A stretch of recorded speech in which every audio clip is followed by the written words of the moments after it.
Baie welkom by Agape Gemeente aanlyn en dankie dat jy gekies het om by ons aanlyn diens in te skakel. My naam is Dawie van Skoor en ek is die gemeenteleier by Agape Gemeente en ek weet jy het soveel aanlyn opsies wat jy kan kies van wanneer dit kom by aanlyn dienste. Maar dankie dat jy hierso is. Ons wil dit graag vir jou die moeite werd maak. Ek weet en ons almal by Agape weet die lewe is moeilik, die lewe is gecompliseerd. En daarom wil ons vir jou inhoud skep en vir jou inhoud gee wat jou kan toerus en jou kan help om hierdie lewe suksesvol te leef. So, ons hoop jy geniet die diens en as jy daarvan gehou het, deel dit asseblief met iemand anders. Nou, goeiemôre ook van my kant af.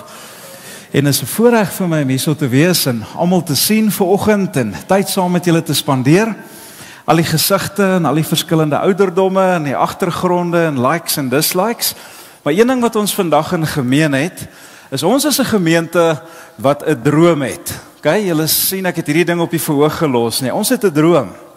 En laas Sondag het ons daai droom gedeel met julle as 'n gemeente en vir mekaar gesê die droom wat ons het is om 'n kerk te wees wat nie kerkmense, mense oor die algemeen, maar veral nie kerkmense, nie Christene onweerstaanbaar vind.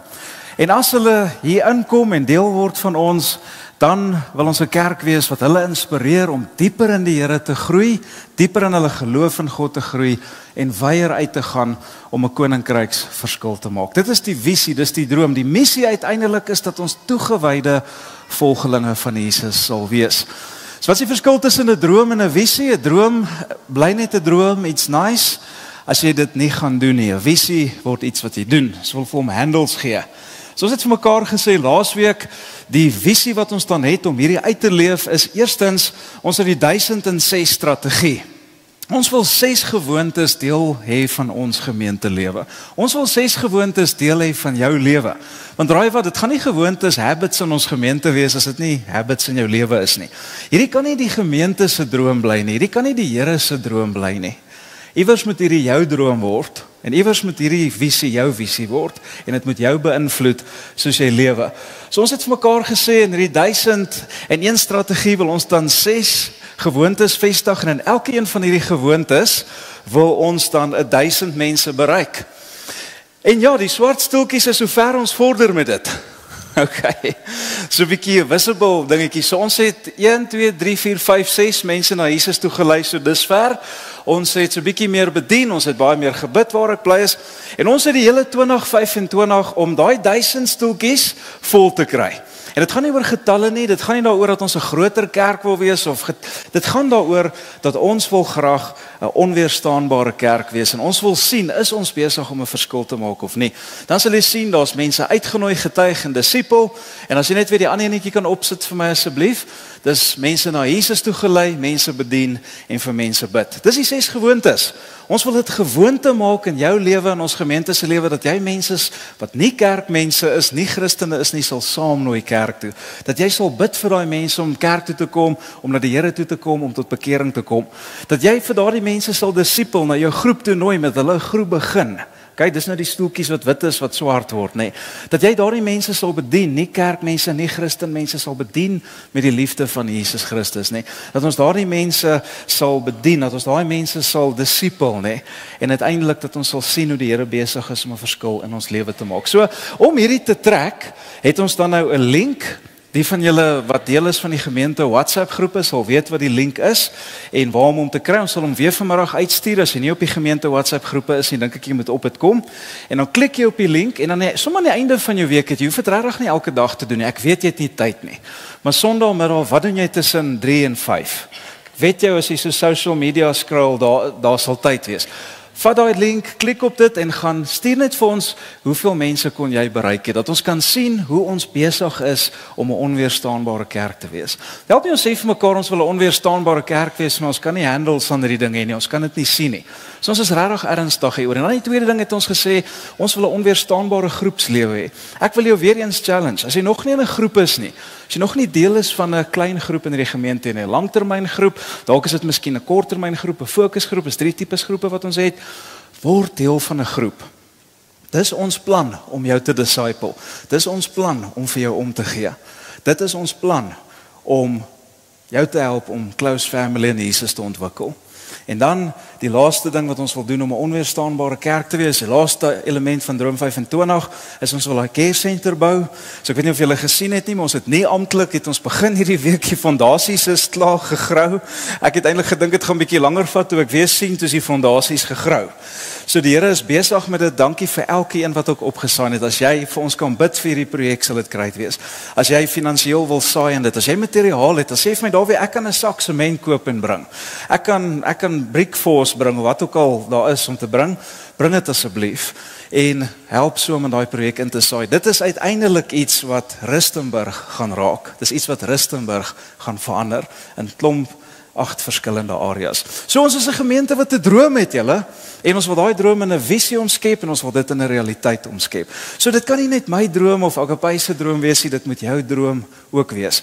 En ons beplan om volgende Sondagmiddag om dan 'n klein diensie te hou daarso waar die care center gaan wees. Ons gaan vir die grond bid, ons gaan dit salf, ons gaan sommer 'n bietjie sooi spit daarso en ons gaan sommer 'n spitbraai ook kry, wat ook al nie, ek het die ding nou nog nie mooi deurdink wat presies sal gaan gebeur nie, maar die ding is, ons gaan daar by mekaar kom, wat ek wel weet is, gaan vir hierdie plek vir die Here gee, en sê Here, hierso, bring jou kampstoel, ons gaan 'n worship team daarbo hê, ja, so ek wil net vir die worship team ook sê van dit, en dit gaan great wees, okay? So nog uitfigure hoe ons dit gaan doen. Ek het agtergekom as jy vir mense 'n waai gee, sal hulle hou vind. Nou ons het hierdie ding in gemeen, maar wat ons ook vandag in gemeen het, soos ons hier sit, as klomp verskillende mense, is elke een van ons, glo ek het al in 'n seisoen in ons lewe beland. En in ons lewe deur 'n seisoen gegaan, wat jy vir die Here gevra het, om iets te doen, en dan doen die Here dit nie. Ek glo elke een van ons was al in ons lewe, die van julle wat aanlyn ingeskakel is, wat ek nie eens kan sien nie. Elke een van ons was al in 'n seisoen in ons lewe gewees, wat ons agtergekom het, weet jy wat, ek is in 'n seisoen waar dit vir my lyk of God nie wil saamwerk met dit wat ek vir hom vra nie. Ek is in 'n seisoen waar dit lyk of God nie belangstel in enigiets wat ek vir hom sê nie. Ek is in 'n seisoen waar God nie betyds is vir enige iets wat ek vir hom vra nie. En ek wil hê ons moet dan nou 'n oefeningkie doen, voor jy te gemaklik raak, okay? Maar ek wil hê almal moet deelneem. Julle by die huis, al sit jy alleen by die huis in jou sitkamer, neem asseblief deel. Julle wat hier is, of jy nou die eerste keer vandag hier is, of jy elke Sondag hier is, neem deel asseblief. Okay, het ons daai deal met mekaar? Okay, fantastic. So, ek wil vra, as jy al in 'n seisoen was, wat dit vir jou gevoel het, God werk nie saam nie. God stel nie belang nie. God is nie betyds nie. Steek asseblief jou hand in die lug op. Okay, hou hom daar. Nou wil ek hê jy moet bietjie rondkyk. Kyk rond, ek gee jou permissie om rond te kyk in die huis van die Here. Kyk rond. Hou daar. Okay, kyk rond. Kyk bietjie hoeveel mense rondom jou se hande is in die lug, nê. As jy alleen by die huis is, kyk maar na jou hand dan, of wat ook al, nee. Kyk na jou man se hand, nee, maar check net hierso. En ek weet jy het gedink toe jy in daai seisoen was jy die enigste een wat deur dit gegaan het. Jy het gevoel asof jy die enigste een is wat deur dit gaan, hè? Jy het deur hierdie goed gegaan en gesê ek is die enigste een wat voel asof God nie saamwerk nie. Ek is die enigste een wat voel asof die Here nie daar is nie, asof hy nie betyds is nie, asof hy net nie omgee nie. En hier sien ons vandag, elke een van ons was al in so 'n seisoen gewees. So ons kan ek maar hier amen sê. En ons kan maar huis toe gaan, nee, want die feit is, ons het iets geleer. En dit is dat ons nie een van ons wat alleen deur hierdie tye gaan nie. Almal van ons gaan deur hierdie tye. En dan staan 2 dinge wat dit bietjie erger maak vir ons wanneer ons deur hierdie tye gaan.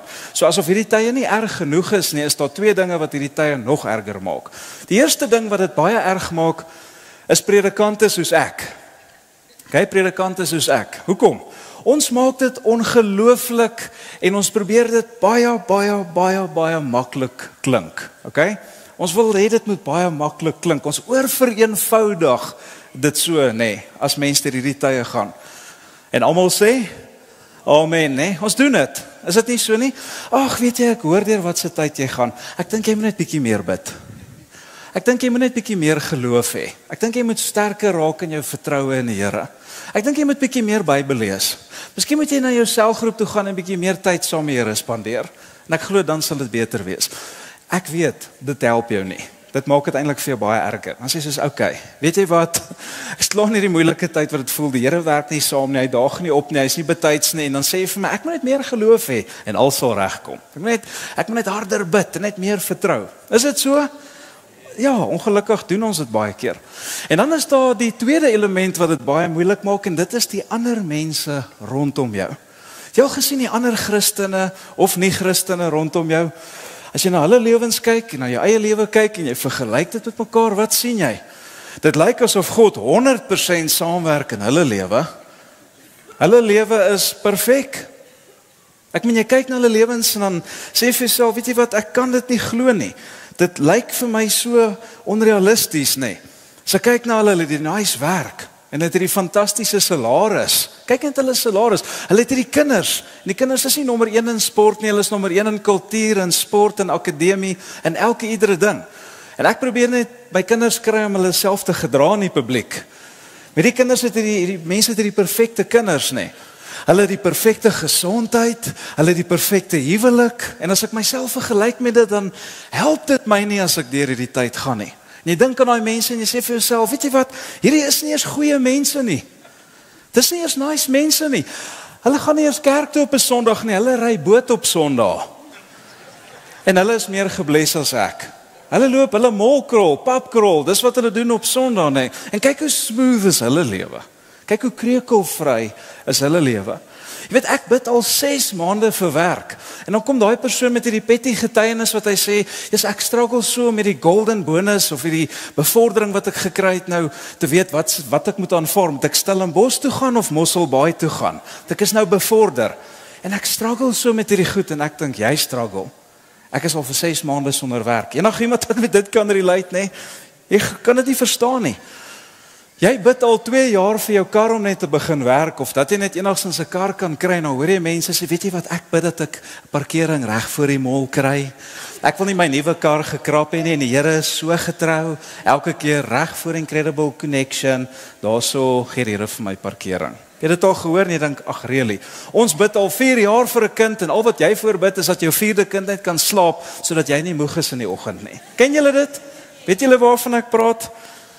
En dis dalk die rede hoekom baie van julle ophou kerk toe gaan het. Dis dalk die rede hoekom baie van julle ophou Bybel lees en bid het.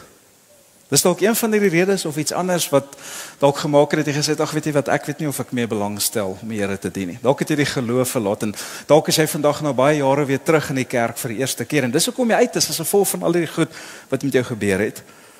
So die vraag wat ons dan nou vir mekaar moet vra vanoggend is, wat doen ek en jy as dit lyk asof God nie wil saamwerk nie? Wat doen ek en jy as dit lyk asof God nie belangstel nie? Wat doen dit? En wat doen ek en jy as dit lyk asof God nie betyds is nie, asof hy laat is in ons lewens? Want hoe langer jy in daai seisoen is, hoe meer begin jou geloof wegerodeer. Jou geloof begin so stadig maar seker is 'n slow fade. Stadig maar seker begin jou geloof wegerodeer. En begin jy iewers in hierdie seisoen glo, weet jy wat, as God stil is en nie saamwerk nie of nie belangstel waarskynlik nie of nie betyds is nie, dan is hy miskien afwesig. Dan is hy miskien in die eerste plek nie daar nie. Ek meen, as God nie my gebede beantwoord nie, as God nie in my situasie intree nie, as God nie doen wat ek vir hom vra om te doen of wat ek nodig het vir hom om so drasties in my lewe te kom doen nie, dan is die kans goed dat hy miskien nie eers daar is nie. Miskien is daar nie eers 'n God nie. En dis dalk, as jy na die ander mense kyk, hoor wat predikante soos ek sê, net die finale doodskoot deurgaan, jy voel, ag weet jy wat, ek sien nie kans meer vir die ding nie. Ek gaan nie meer kerk toe nie, ek gaan nie meer sel toe nie, ek gaan nie meer Bybel lees nie. Ag, ek dink nie daar is 'n God nie, ek dink nie hy bestaan nie. Want ek meen, as hy dit wou doen, as hy dit kon doen, dan sou hy dit mos nou al gedoen het. Maar hy doen dit nie. So weet jy wat, die enigste gevolgtrekking wat ek kan maak is, hy is nie daar nie. En as dit is wat jy dink, wil ek sê, ek dink jy het 'n baie goeie punt. Ek en jy ontmoet elke dag mense in ons lewens by die werk en by ons huise, selfs in die kerk, wat ons mense ontmoet wat daar is. Wat sê, weet jy, as hy dit kon doen, sou hy dit gedoen. As hy dit wou doen, en dis half erger, as hy dit wou doen, sou hy dit gedoen het. Maar hy doen dit nie, so hy wil nie, of hy is nie eers daarso nie. Miskien is daar dalk iemand vandag hier wat so voel. Miskien is daar iemand wat ingeskakel is wat so voel. Wat sê, weet jy wat Dawie, en dis hoekom ek net klaar is met hierdie hele ding. So voor ons in vandag se skrifgedeelte in die teks gaan indelf, voor ons in gaan dive, is daar net een belangrike ding wat ek wil sê. En ek dink dit is regtig belangrik om hierdie vir jou te sê. Ek dink is vir jou belangrik om oor hierdie hekkie te kom. Want as jy nie oor hierdie hekkie gaan kom wat ek nou gaan praat nie, dan dink ek dit gaan vir jou baie moeilik wees om my te volg vir die res van die tyd vandag. En dit gaan ook vir jou moeilik wees om vir die res van hierdie kort mini-reeksie vir die volgende 2 Sondae op te daag. So ek dink is belangrik om dit vir jou te sê. En wat ek wil sê is eenvoudig dit. God se gebrek aan samewerking is nie 'n argument teen sy bestaan nie. Hoor jy wat ek sê? God se gebrek aan samewerking is nie 'n argument teen sy bestaan nie. Ek meen as iemand se samewerking 'n bewys was dat so 'n persoon bestaan of nie, dan wil ek vir jou sê sou my kinders al lank op hul glo het in my. Regtig. As die feit dat ek moet saamstem met alles wat hulle doen en moet saamwerk met alles wat hulle doen, 'n bewys was dat ek bestaan, sou my kinders op en af geloop het in my huis en gesê, daar is nie 'n pa nie, my pa bestaan nie. Daar is nie meer 'n pa nie, ons is op ons eie nie, want ek werk nie altyd saam met my kinders nie. Ek gee nie altyd my samewerking nie. En hulle gee ook nie altyd hulle samewerking vir my nie. Maar die punt is net, of ons 'n samewerking gee of nie, dis nie 'n bewys dat ek bestaan of nie. Dis eintlik 'n baie silly argument om so te redeneer. Hoekom is dit so? Want 'n gebrek aan samewerking bewys nie of daar iemand bestaan of nie bestaan nie. En wanneer jy in die middel van 'n seisoen is waar God stil is, kan jy baie vinnig glo dat hy is afwesig, dat hy nie bestaan nie, dat hy nie daar is nie. En ek weet baie van ons glo hierdie goeters as gevolg van die manier waarop jy groot geword het. Jy het groot geword dalk in 'n kerk wat die dominee altyd gesê het, "O, weet jy wat? Jy moet net harder bid." Of weet jy moet net glo, as jy glo dan sal dit gebeur. Jy moet net die geloof hê van 'n mosterdsaadjie en dan sal alles gebeur. Jy kan berge verskuif as jy net geloof het. En jy dink, ek het soveel geloof as wat ek kan hê, but nothing is happening. Dalk het die predikante gesê, weet jy wat, daar's sonde in jou lewe. Jy moet eers jou sonde bely en jou sondes en sekere goed stop en dan sal dit gebeur. Of dalk was jy in 'n kerk gewees en name it and claim it. Grab it and blab it. Say it and spray it. Wat ook al dit nou mag wees, nee, daai prosperity. O, jy moet net declare en jy moet net proclaim en jy moet net spreek en sê and everything is gonna happen. En jy proclaim en sê en spreek en declare dat die spoegspad en niks gebeur nie. Ek is eendag op 'n hospitaalbesoek, iemand in ons gemeente baie jare terug en ek bid vir die persoon en ek vra vir die Here, help asseblief en Here as dit U wil is in die hart is en terwyl ek bid kom hierdie ander persoon hier ingestap en dit is 'n pastoor gewees en die persoon is nie meer in Rustenburg nie, maar die persoon kom toe daar ingestap en toe ek klaar is, toe sê die persoon, kan ek ook bid? Toe sê ek, yes, jy is welkom om te bid. En daar begin die persoon bid en sê, Here, ek gaan nie 'n bedelaar wees nie. Ek vra nie vir nie, ek sê, ek declare, ek name it en claim it, ek spreek. Jesus, julle weet mos hoe daai woorde en praat en gaan aan. En die persoon is dood. Nou wat nou van die declaration? Wat van die proclamation? Wat van die, ek sê nie, jy moet dit nie doen nie. Ek sê nie, jy mag nie declare en proclaim nie. Maar die realiteit wat ons baie keer in ons lewens sien, is, ons het so groot geword, en uiteindelik begin ons geloof, en ons vertroue, en ons hoop verdwyn.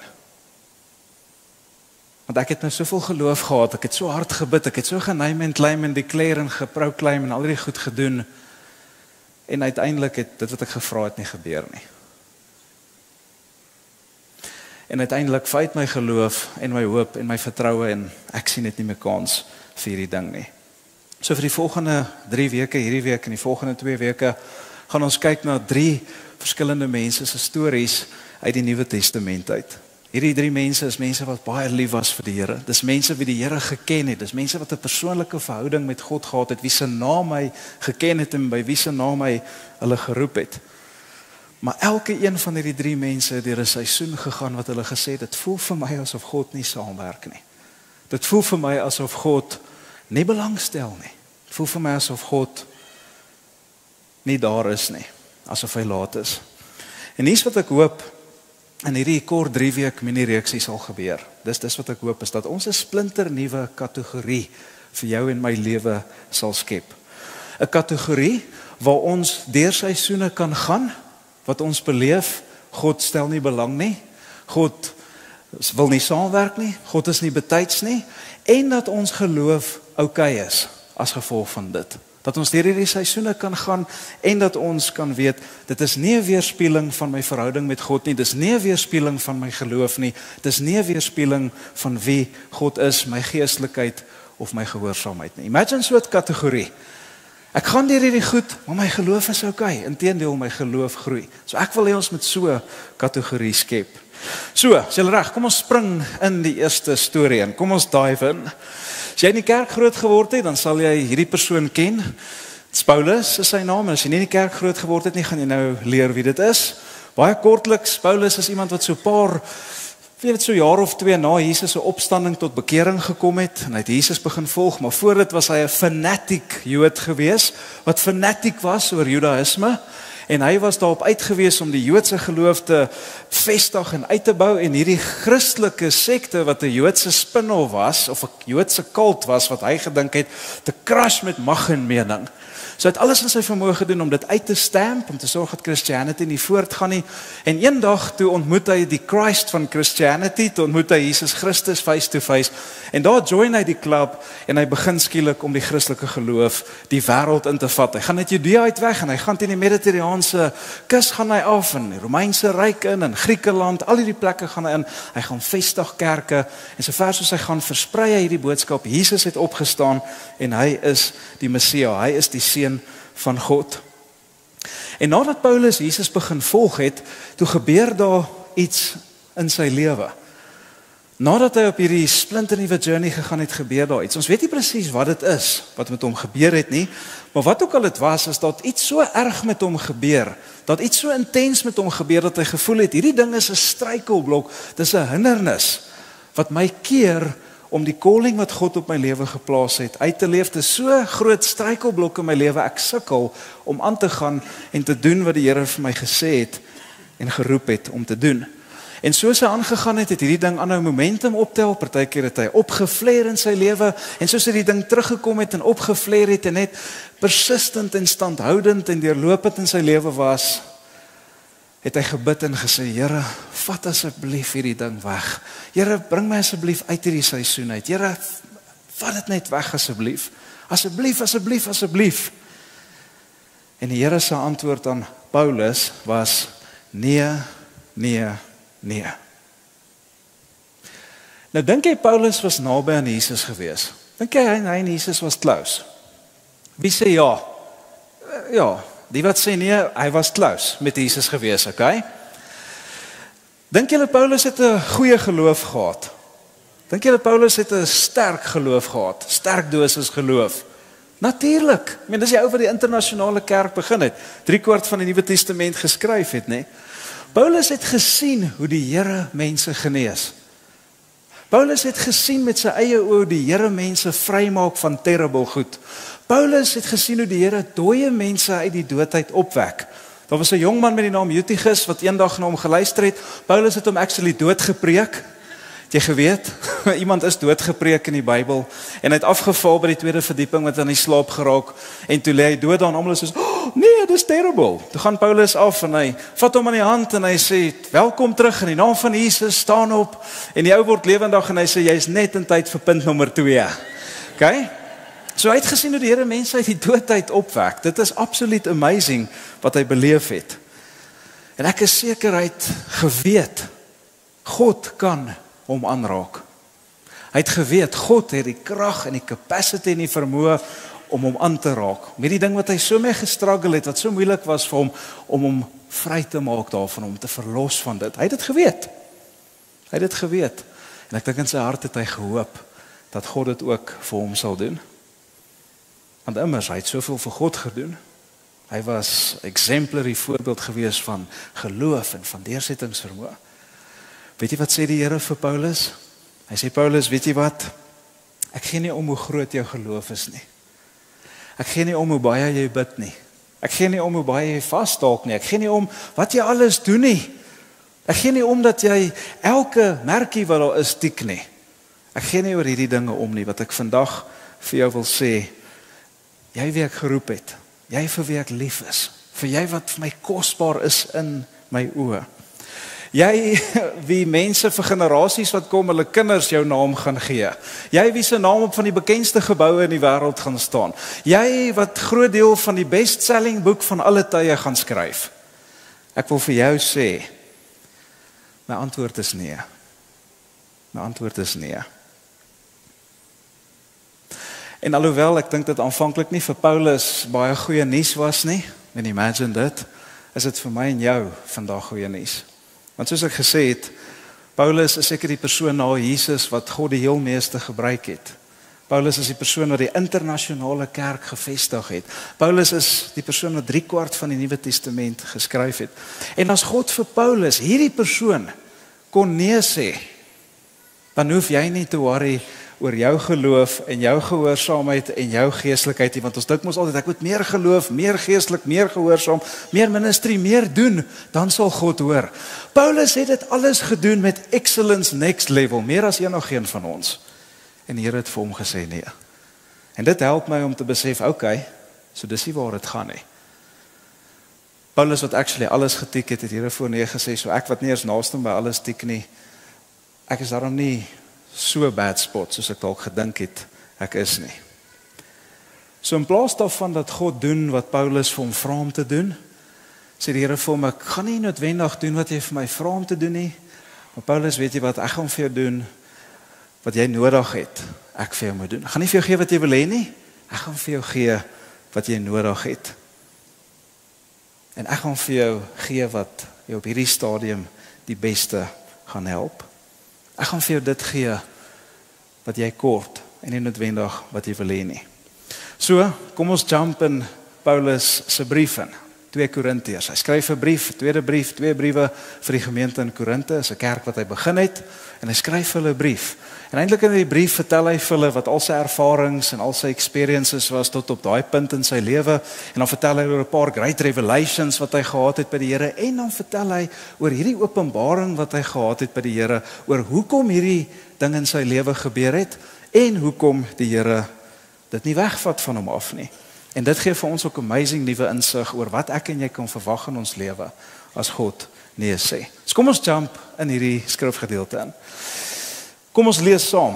2 Korintiërs 12 vers 7b as jy jou Bybel het, maak hom gerus oop, anders kyk jy op die skerm. Daarom, sodat ek nie hoogmoedig moet word nie, is aan my 'n doring in die vlees gegee. 'n Doring in die vlees gegee. Nou weet jy waar hierdie uitdrukking vandaan kom, okay? Hierdie uitdrukking wat jy gebruik vir jou ex-vrou, vir jou ex-baas, vir jou skoonma, weet of vir jou kinders se afrigter of wat ook al, 'n doring in die vlees. Dit is waar dit kom. Het jy geweet jy is eintlik besig om skrif te quote as jy dit sê? My skoonma is 'n doring in die vlees, dis skrif wat jy quote. Wel, daar leer jy nou iets vandag, nee. Nou, as jy kyk na hierdie woord doring in die vlees, en ons kyk na sy Griekse betekenis, want die Nuwe Testament is in Grieks geskryf, so daar kom baie keer 'n baie valuable, dieper betekenis uit, as ons na Grieks kyk in plaas van Afrikaans, dan sien ons, doring in die vlees beteken het vir die Grieke wat dit die eerste keer gehoor het, die nie-Jode, dit beteken 'n konstante, blywende, ongemaklike, irriterende fisiese probleem. Konstante, blywende, ongemaklike, irriterende fisiese probleem. Dit is wat hy sê. Daarom, sodat ek nie hoogmoedig moet word nie, is aan my 'n konstante, deurlopende, irriterende fisiese probleem gegee. Dis wat Paulus hierso sê. Kom ons lees verder. Julle sal sien is vers 7b en c, dit beteken net A, B en C is 'n lang vers, so daar's verskillende dele van die vers. So dis die derde deel van die vers. Hy sê, dan beskryf hy nou hierdie doring in die vlees verder. Hy gebruik 'n paar ander byvoeglike naamwoorde. Hy sê, 'n boodskapper van Satan om my te kastei. Nou, die meeste teoloë is nie seker of hierdie letterlik of figuurlik was nie. Jy weet, jy kan hierdie in 'n figuurlike sin gebruik, soos byvoorbeeld as jy op 'n vakansie gaan saam met jou familie en jy sê, dit was die vakansie van hel af gewees hierdie. Of die Satan was los in daai huis gewees vandag nie. So dis 'n figuurlike manier van praat wat hy dalk kon gebruik het om hierdie ding wat in sy lewe was, of dit was dalk 'n fisiese ding soos met Jesus, die Satan wat letterlik na Jesus toe gekom het en hom versoek het en so aan. Dit kon letterlik dit gewees het dat iemand was. Ons is nie seker wat presies hy daarmee bedoel het nie. Ons weet net wat die effek was, wat dit op hom gehad het. Ons weet net, dit was glad nie vir hom lekker gewees nie. Dit was iets wat vir hom baie, baie sleg was in sy lewe. As kyk na hierdie woordjie kastei. Weereens die Griekse woord wat hy daar gebruik. In Grieks beteken kastei, vyshou. Maak so. Doen dit saam met my. Daar kastei jy jou ander hand. Een hand kastei die ander hand. Dis 'n vyshou gewees nie. Dit beteken om met die vuis te slaan. Dit beteken om pimpel en pers te slaan. Dis wat dit beteken. So hy sê, hier is die boodskapper van die Satan, wat besig is om my elke dag pimpel en pers te slaan. Elke oggend as ek opstaan, elke middag as ek gaan eet, elke aand as ek gaan slaap, elke keer as ek op 'n boot klim, as ek afklim, as ek ministry doen, is hierdie ding besig om my te slaan. Hierdie ding kastei my. Dis seer. Dis nie lekker nie. Dis vir my ongemaklik, dis irriterend. Hierdie ding in my lewe is vir my 'n probleem. Nou die meeste slim mense en skrifkenners deur al die eeue heen, mens gaan kyk van die eerste kerkvaders af 2000 jaar terug, eerste ouens wat begin het om die Nuwe Testament te interpreteer. En as ons gaan kyk na die reformatie skrywers, as ons kyk na die groot teoloë van die 20ste eeu en voor dit, dan sê hulle die mees obvious goed wat ons dink dit kon wees, want ons weet nie wat hierdie doring in die vlees vir Paulus was nie. Sê hulle is waarskynlik iets soos epilepsie gewees wat hy kon gekry het. Party van die ouens sê dit was dalk 'n oogprobleem wat hy gehad het, dat hy nie mooi kon sien nie, swak sig gehad het. Een van sy briewe skryf hy daar, hy sê, hier skryf ek nou in my eie handskrif in groot letters. Hoekom sê hy in groot letters skryf nie? Baie mense sê dis dalk swak sig, hy het gesukkel om te sien. Hy kon nie mooi sien nie, dit was 'n impairment, dit was hom 'n doring in die vlees gewees. Party mense sê, van die slim mense sê dit was dalk hoofpyn, soos migraines of sulke tipe goed wat hy gekry het. Jy weet, in daai tyd was daar nie regtig 'n keur vir dit gewees nie. Ander mense sê dit was dalk 'n spraakgebrek. Maar ons weet die woord doring in die vlees is 'n fisiese probleem wat hy gehad het. Dis wat ons wel weet uit wat hy geskryf het. Dis een of ander fisiese issue gewees. So dalk 'n spraakgebrek, hy het dalk gesukkel om te praat, om homself uit te druk. 1 Korintiërs 2 lees hy skryf daar, hy sê, ek het na julle toe gekom vol bewing. Nie met welsprekendheid en mooi woorde soos van julle filosowe nie. Ek het na julle toe gekom en ek het baie eenvoudig het ek met julle gekommunikeer. Dit sodat julle nie sal, julle kennis nie sal of julle lewensverandering nie sal berus op mense kennis nie, mense vernuf nie, maar op die kragvolle werking van die Gees. Dit het hy geskryf. So dis hoekom mense sê dalk het hy gesukkel om te kommunikeer of gesukkel om te praat. Ons weet nie wat dit was nie. Maar imagine dit saam met my. Hier is Paulus wat deur die Here geroep is. Hy is deur die Here self geroep, deur die Here Jesus. God het hierdie ongelooflike calling op sy lewe gesit en hy het deur die Here geroep om seker die grootste ding te doen van sy hele generation. Hy is geroep om daardie slice van wêreldsgeskiedenis te beïnvloed meer as enige iemand anders in die wêreld, nê. En hier kom hy na die Here toe en hy sê vir die Here, asseblief Here, hierdie doring in die vlees raak te veel vir my. Genees my asseblief. Help my asseblief. Vat dit asseblief weg. Asseblief Here, help my. Ek wil nie meer met hierdie ding sit nie. Here, ek het soveel keer gesien hoe jy ander mense genees het, ander mense vrygemaak het, ander mense release het. Asseblief Here, as jy dit vir hulle gedoen het, doen dit asseblief vir my. Doen dit asseblief vir my.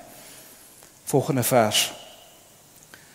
Nie minder nie as 3 keer het ek die Here gevra om hierdie struikelblok, iets wat my laat struikel, dis iets waaroor ek stumble elke dag van my lewe, uit die weg te vat. Laat al my swaar kry en lyding. Sien julle, ons weet nie wat dit was nie, maar ons sien die effek wat dit gehad het. Here, laat al die swaar kry en lyding as gevolg van hierdie doring in die vlees asseblief tog net ophou. Het ek hom gesmeek? Het ek hom gesmeek? Hierdie was nie, hy het maandag gebid en toe gebeur dit nie, toe bid hy dinsdag, toe skiep hy woensdag en donderdag, toe bid hy weer en toe sien hy, dit gaan nie gebeur nie. Dit is nie wat hier gebeur nie.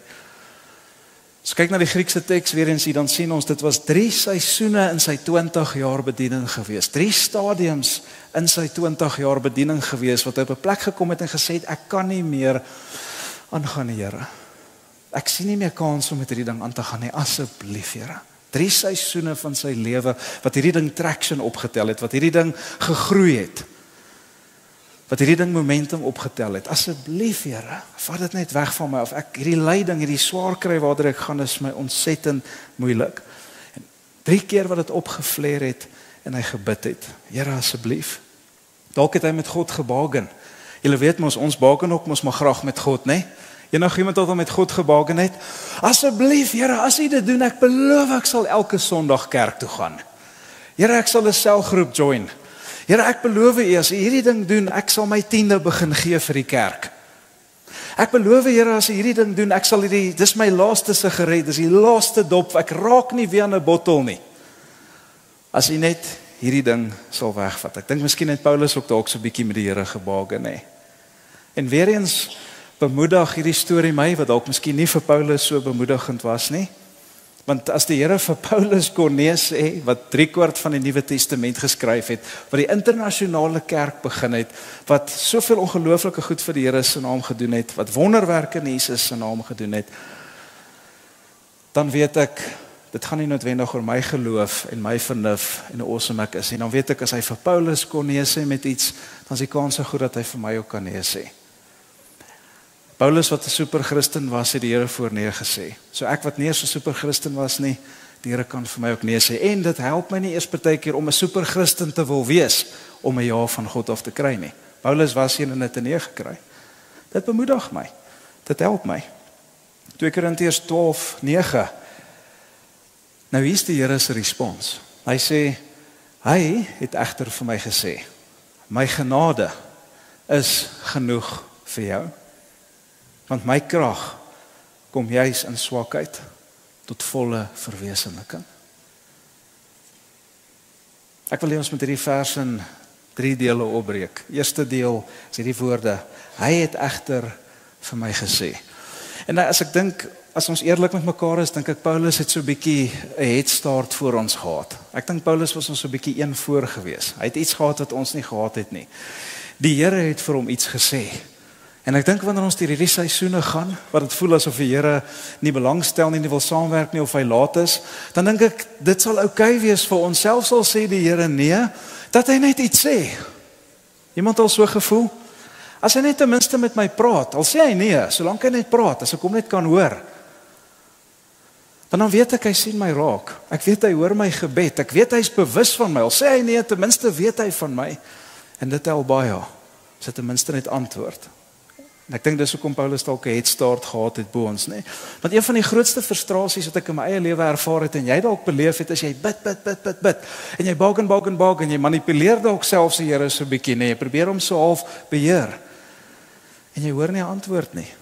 Jy het nie hierdie deel in jou lewe, hy het egter vir my gesê nie. En miskien dalk vandag na hierdie diens gaan jy ook nie 'n antwoord hê nie. Miskien gaan jy na hierdie diens selfs nooit 'n antwoord van God af kry. Jy kan sê, hy het vir my gesê, soos vir Paulus nie.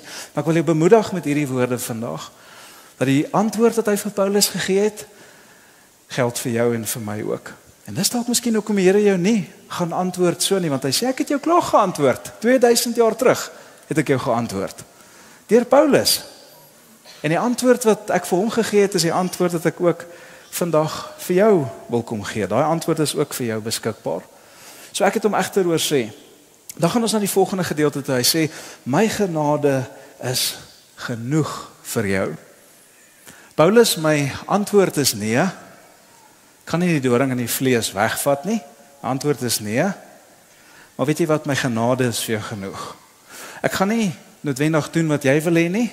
Ek dink ek gaan vir jou gee wat jy op hierdie stadium nodig het. Ek gaan vir iets anders gee. En dit is my genade. Nou genade in hierdie konteks beteken nie noodwendig onverdiende guns nie. Genade in hierdie konteks soos hy gebruik is hierso beteken eintlik die genade van God, die krag van God om my te help om net die een voet voor die ander voet te sit. Dis wat dit beteken. Om net die volgende oggend op te staan, my voet uit die bed op te sit en na die volgende dag toe aan te gaan. Genoeg energie, genoeg krag, genoeg geloof om net die volgende stap te vat. Om net aan te hou gaan in die rigting wat God wil hê ek moet gaan. Uiteindelik is dit hierdie tipe genade waarvan hy praat. Die Here sê, daai genade gaan ek vir jou gee. Paulus, vir wie ek so lief is. Paulus, vir wie ek by die naam geroep het. Ek gaan nie vir jou gee wat jy wil hê nie. Maar ek gaan dit vir jou gee wat jy nodig het om 'n sekere kaliber mens te word. Om 'n sekere tipe persoon te word.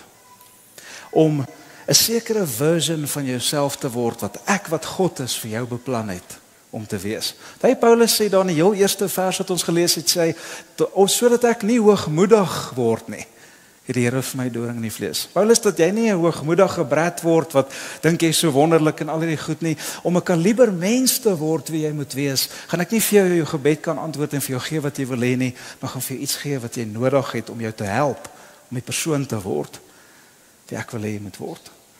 Want het jy geweet, God is baie meer gestel op jou holiness as op jou happiness. God het ons hierdie aarde geplaas nie om ons happy te maak nie, Krispy Kreme doen dit. God het ons op aarde geplaas om ons holy te maak, 'n sekere tipe mens. En om 'n sekere tipe mens te wees, is daar sekere tipe tools wat die Here moet gebruik. En om 'n sekere tipe mens te word, kan God sekere dinge nie vir ons gee wat ons wil hê nie, maar moet hy vir ons iets anders gee. Die derde en laaste deel van hierdie vers is: my krag kom juis in swakheid tot volle verwesenliking. En ek dink nie enigiemand sal voor die tyd, as jy hierdie weet, opsign vir dit. Ek dink nie iemand gaan volunteer vir hierdie opsign en sê, ja, great, sign me up for this nie.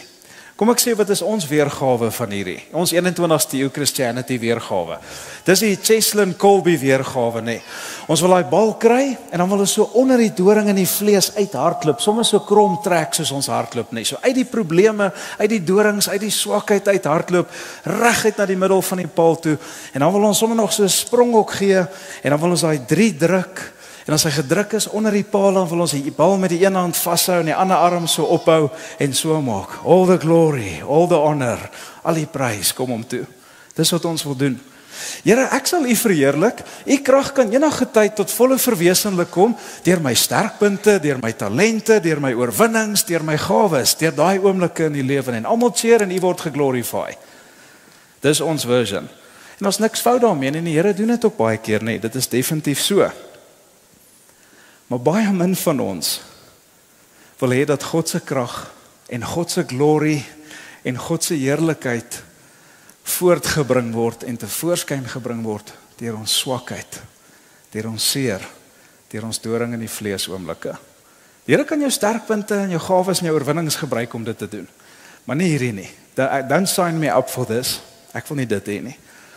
Soos hy verkoopsman van die jaar, as hy daar staan met daai blink glas trofeetjie op die podium, en hy sê dankie vir sy team en vir sy besigheid en sy CEO, en dankie vir almal vir die ongelooflike ding, dankie vir sy gawes, vir sy vrou, en dan alle eer aan die Here en almal klap hande. Dis die prentjie wat ons het.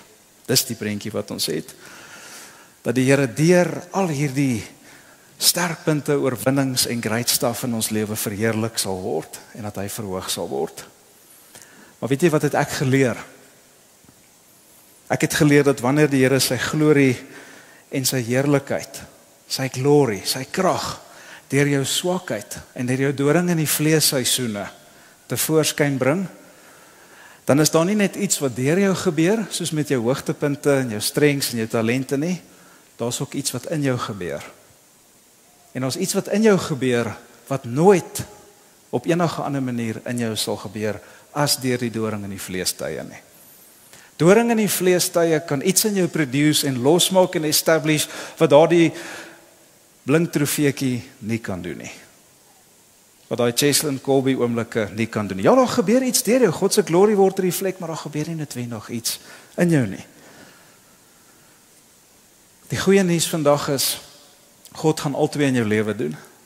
Hy gaan homself verheerlik deur jou sterkpunte, deur jou oorwinnings, deur die highs in jou lewe. Maar God gaan ook homself verheerlik en sy krag tevoorskyn bring en sy glorie deur die swakpunte en deur die dorings in die vlees oomblik in jou lewe. En die goeie nuus is, jy kan nie kies nie. Jy het nie 'n keuse in die saak nie. God weet wat die eindproduk is, God weet wat hy wil hê, soos met Paulus, so hy gaan besluit wat nodig is op die einde van die dag. Ek wil jou 'n vraag vra. En ek begin afsluit. Wanneer jy hierdie doring in die vlees stories hoor van ander volgelinge van Jesus, wanneer jy saam met mense sit en jy hoor en luister na die seisoene waar die mense gegaan het van swakheid en van seer en van pyn, seisoene waar God nie wou saamwerk nie, waar hy nie belang gestel het oënskynlik nie, waar hy net te laat was, en jy luister na hierdie stories van mense. Jy weet daai stories wat jy sê, Jesus, ek hoop net dit gebeur nooit met my nie. Of dis terrible. Ek weet nie hoe jy deur dit kom nie. Ek kan nie eens begin dink hoe jy met hierdie ding cope in jou lewe nie. En daai mense se storie gaan na 'n plek toe wat hulle sê, maar weet jy wat?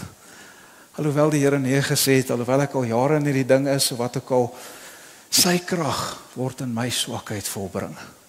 Hy word verheerlik deur hierdie ding. God is besig in my lewe en God is besig om deur my lewe te werk. Weet jy wat? Hy maak my sterk. Weet jy wat? Sy krag word geshowcase deur hierdie ding waar ek gaan. Hier is die vraag. Is dit nie een van die incredibleste volgelinge van Jesus wat jy al ooit ontmoet het, daai mense nie? Dink daaraan, daai mense wat jy sulke gesprekke mee gehad het. Dis gewoonlik die mees incredibleste volgelinge van Jesus. Hoekom is hulle sulke incredible volgelinge? Want hulle weet van doring in die vleesseisoene. Hulle weet van swakheid. Hulle weet van pyn. They've got the t-shirt. God het nie deur hulle iets kom doen nie, God het in hulle iets gedoen. En hy het hulle 'n sekere kaliber mens gemaak as gevolg van hierdie goed waartoe hulle gegaan het. Nou ek weet, ons love stories van die mense wat oorwinning bereik het en wat al hierdie ongelooflike gawes en talente het en die Here se naam groot maak as gevolg van dit, ons love dit. Maar ons connect met mense wat die stories het van, weet jy wat, sy genade is vir my genoeg. Sy antwoord is nee, maar sy gawe, sy genade is vir my genoeg. En hy dra my deur en ek kan net sien hoe hy my showcase. Hy help my stappie vir stappie. Ons connect met mense in dit. Die ander impress ons, maar dit connect ons. So hier is 'n verduideliking vandag vir jou as daar so 'n storie in jou verlede lê, so 'n doring in die vlees storie. Hier's 'n bemoediging vir jou as dit heidaglik jou storie is, jy heidaglike doring in die vlees storie het, of hier's 'n heads up vir jou as jy in so 'n storie gaan ingaan, want jy gaan in so 'n storie ingaan. Dis net die realiteit. En hierdie verduideliking is die Here het, die Here sal en die Here gaan. Sy krag deur jou doring in die vleesseisoen, deur jou swakheid, hy gaan dit showcase. Hy gaan dit verwesenlik. Hy gaan dit doen. Mits ek en jy bereid is om nee vir 'n antwoord te kan vat. En ek het vir jou gesê in oploop na hierdie diens, jy gaan nie die standaard Christelike antwoorde hierso kry vandag, die tipiese antwoorde wat Christene vir jou gee. Bid net meer, hê net meer geloof. Nee, die Here sal, want hy sê hy sal, my krag sal in jou swakheid volbring word. Mits ons kan nee vir 'n antwoord vat partykeer en sê Here, ek is okay met dit wat U in my lewe toegelaat het.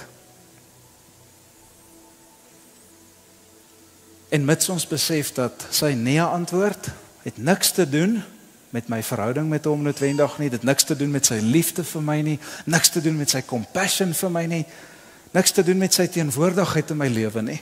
Ek het nou vir julle gesê, ons gaan 'n nuwe kategorie skep, nê, waar ek 'n nee van God af kan kry, waar ek deur hierdie seisoene kan gaan, en ek kan weet, God is 100% by my, God is volkome lief vir my, ek is die appel van sy oog, maar hierdie goed coexist saam met mekaar, op hierdie stadium, want God is besig in my lewe. Hy is besig om 'n sekere kaliber mens, hy is besig om sy krag deur my te showcase. 2 Korintiërs 12 vers 9b en 10 sê Paulus so, my gevolgtrekking is, daarom sal ek baie liewer op my swakhede my beroem, sodat Christus se krag my kan beskik. Terwille van Christus verheug ek my in swakhede, beledigings, ontberings, vervolgings en benoudhede. Want wanneer ek swak is, dan juis is ek sterk. Wat hy hierso sê, is ek het the best of both worlds gehad. Ek het gesien hoe God deur my suksesse geglorify word. Ek het gesien hoe God deur my doring in die vlees oomblikke geglorify word. En as ek die twee teen mekaar moet opweeg, dan wil ek vandag vir jou sê, God showcase sy krag die heel beste deur my swakhede. God word die heel meeste verheerlik deur my swakhede. En deur al die bad stuff wat gebeur. So, sign me up, Here. Sign me up, Here. Wat leer ons uit Paulus se storie uit vandag vir jou wat in hierdie seisoen is? Eerstens, jy het die reg om God te vra om die doring in die vlees te verwyder. Jy het die reg, jy kan vir God vra. Ek meen, dit is nie ongeestelik om vir die Here te sê, ek wil nie hierdie doen nie. Jesus het nie aan die eind van Getsemane gesê, laat hierdie beker verby my gaan as dit moontlik is. Jy hoef nie te sê, bring dit ons, gooi die dorings nie. Dis nie ongeestelik om te sê, Here, ek wil nie regtig hierdie doring in die vlees hê nie. Paulus het dit gebid. Maar tweedens, God het ook die reg om nee te sê. Jy het die reg om te vra en te bid, God het die reg om nee te sê. En weet jy wat, dit wat jy vir die Here doen, jou verhouding met hom, jou commitment, die diep close intimacy wat jy met God het, niks van daai goed plaas God onder enige verpligting om ja te sê nie. Niks van daai goed nie. Inteendeel, soms het jy baie meer geloof nodig in die Here om te cope met 'n nee, as wat jy geloof nodig het om 'n ja te kry. Om 'n leeftyd met 'n nee saam te leef, vereis baie meer geloof as 'n kort oomblik van ja en daar gebeur het. Derde ding wat ek vir jou wil sê oor hierdie ding vandag is, God mag dalk net kies. Hy mag dalk besluit om sy krag te showcase op die platform van jou lewe, op die verhoog van jou lewe. En die waarheid is, God word op 'n fenominale manier verhoog en verheerlik deur ons swakheid en deur ons wat in sy genade lewe en ons wat vasbyt. En wat beïndruk jou die heel meeste? 'n Wonderwerk of volhoubare genade? Seisoen in en seisoen uit. Volhoubare genade in en uit mense se seisoen uit beïndruk my baie meer as net 'n once of wonderwerk. Tweede laaste een is, jy kan nie God se volhoubare genade beleef as jy sy wil weerstaan nie. As jy nee sê vir God se wil vir jou lewe, dan sê jy ook nee vir God se genade in jou lewe. En as jy nee sê vir God se genade in jou lewe, dan het jy nie daai krag, daai momentum wat jy deurdra nie. En weet jy wat gebeur dan? Dan begin jy dit jou eie krag uit doen en weet jy wat? Dan kan jy nie cope met 'n doring in die vleesseisoen nie. Jy val uit mekaar uit. Jy kan nie aangaan nie. Jy het nie daai genade nie. Jy gaan nie sy genade hê as jy sy wil resist nie. En dan die laaste een, volhoubare genade, begin met die woorde, nie my wil nie, Here, maar U wil. Jesus se woorde, die tuin van Getsemane. Hy stel vir ons die voorbeeld. Ag Here, vat hierdie doring in die vlees weg, maar Here, nie my wil nie. Uiteindelik U wil. U wil. Ek vertrou U, Here. Dalk is iemand wat sê, daar wees baie maklik vir jou om te sê, jy sien dit wat ek gegaan het, nee, dalk is jy reg. Maar ek vat nie vandag die boldness om hier oor te praat noodwendig net uit Paulus se storie nie. Ek vat noodwendig uit wat met my gebeur het of nie met my gebeur het in my lewe nie. Ek vat dit uit soveel mense se getuienisse deur die jare wat ek op hierdie planeet is. Wat ek gehoor het van mense wat 'n rock steady geloof het en 'n eistere selfbeheersing. Wat sê ek staan elke oggend op met 'n nee, maar ek sê sy genade is vir my genoeg. En ek sal in daai genade lewe, sodat hy geshowcase kan word in my lewe. Dis daai stories wat my inspire en my die boldness gee, om hierdie vandag vir jou te kan sê. Dis wat my inspire. Die grootste inspirasie van my lewe. Kom ek bid vir jou, Here. Dankie dat U vandag met ons kom praat het, Here. Dis moeilik, as mens in die middel van hierdie ding is, Here. Maar dankie, Here, dat U woord vandag aan ons is, dat my genade is vir jou genoeg. Soms vat U die dorings weg, Here. Soms sê U ja. Maar ons moet vrede maak. Ons teologie oor pyn en suffering moet verander, Here. Ons het groot geword op 'n sekere manier. Dis goed in die kerk geleer is, deur mense goed geleer deur ons ouers, Here. Maar ons het nodig om te verstaan dat soms soos in Paulus se lewe, Here, soos in U lewe, Here, pad kruis toe, soms sê God nee. Maar U gee nie vir ons wat ons wil hê nie, Here, U gee vir ons wat ons die nodigste het, en dit is U genade om ons 'n sekere kaliber mens te maak. Want daardie kaliber mense is die wat die wêreld verander en mense inspire. Mag ons vandag in die middel van die ding, Here, weet dat U sal en U kan, Here, U genade vir ons gee en U sal die heerlikheid showcase as ons net bereid is om content te wees met waar ons is met U, Here. Ek bid vir groot geloof vir mense wat in hierdie is. Ek bid vir 'n vars porsie van U genade vir hulle, Here. Dat net die volgende stapie kan gee. Ons hoef nie 'n maand verder uit te plot nie. Ons moet net vandag in U genade lewe. En wanneer dit vir ons voel of God nie belangstel nie, of U nie daar is nie, Here, of U nie saam met ons wil werk, of nie betyds is nie, Here, dat ons sal weet, U genade is vir ons genoeg, Here. En U krag word volbring in ons swakheid. En eintlik wanneer ek besig is om U krag te showcase deur my swakpunte, Here, is die amazingste goed besig om in my te gebeur. Help dit ons sal vasbyt, help dit ons sal deurdruk, Here. Help vir ons om vas te hou aan U, Here. Help ons om nie die geloof te los nie. En ek bid dit vandag in die kosbare naam van Jesus Christus. En almal sê saam. Amen.